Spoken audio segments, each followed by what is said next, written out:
ndani ya miaka 5-6 tukifikia ukomavu wa uzalishaji Morogoro kwa kipaji, kwa uwezo wetu tunatakiwa tuwe kwenye tani 50,000-60,000 za korosho. Sasa tani 50,000-60,000 za korosho, kwa korosho iliuzwa shilingi 3,000 na kwa kilo, tani 60,000 ni milioni kama 180 bilioni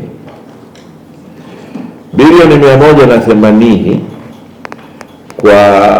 kwa halmashauri zinazozalisha kwa jumla yake ambazo zitakuwa Kilosa, Mvomero, Malinyi, Ulanga na Mlimba. Hizo 180 bilioni, asilimia 3, 1.8 times 3 ni 5.4.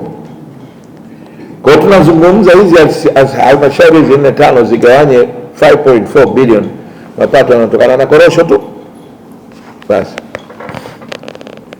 Sasa nyinyi mnashangaa mahalmashauri haya mengine yanakuwa na fedha za maendeleo, barabara, nini kwa sababu ya selective agriculture.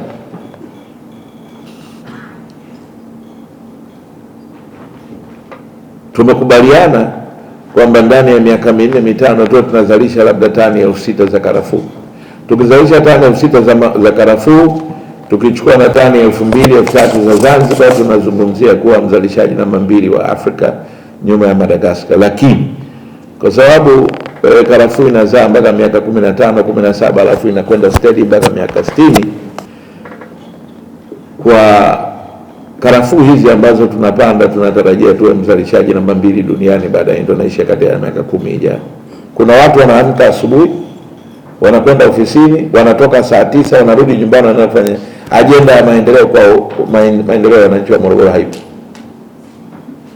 Sasa kama hili watu hawatuelewi au hatuelewani kwamba tunataka tujenge Morogoro ambayo iwe ndio mkoa tajiri kwa kipato cha kila mwananchi unaotokana na kilimo kuliko mkoa mwingine wote Tanzania.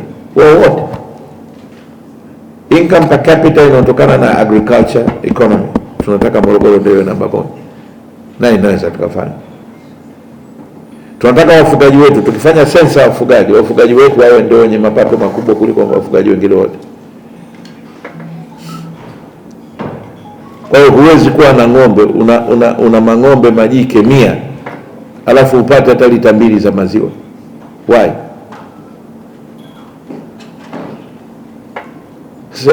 Yani wale ni mapambo tu, wanapita, unawasukuma kilomita 20 kwenda kuchukua maji, wanarudi kilomita 20 kwenda.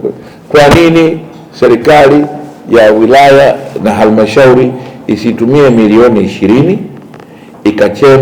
ikachimba kisima na miundombinu ya pale, ili hao ng'ombe wanaotembea kilomita 20 wanakula mashamba ya watu, watembee kilomita 1 kwenda kwenye nani ambayo tutaita sisi kama water trap kubwa au nini, yani dude moja kubwa tuweza kunywesha ng'ombe 1,000, 2,000, 3,000.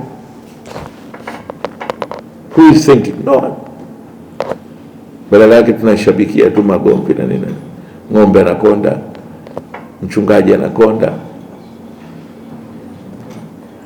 Tumepeleka kilimo cha kumwagilia majani, hakuna hata mtu mmoja anamwagilia majani. Bado mnataka kupitisha ng'ombe zenu. Wenyewe mnaona raha kupeleka ng'ombe kilomita 20 kutembea. Why?